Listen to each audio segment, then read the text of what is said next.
At para naman sa ating balitang nakaka-good vibes, laundry day na naman ba mga ka-A to Z?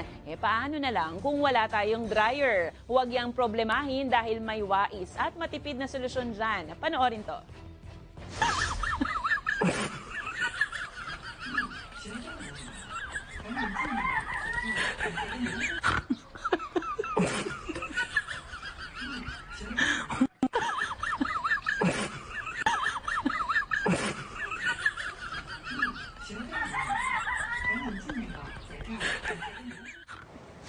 Pwede. Kung kayo ay may kwentong kakaiba, mga kwento ng pag-ibig o storya ng inspirasyon at pag-asa, maaari niyo itong ibahagi, sumali sa ating Facebook group na Balitang A to Z. Panoorin ang replay ng ating programa at sundan ang ating social media pages. Hanapin ang Balitang A to Z.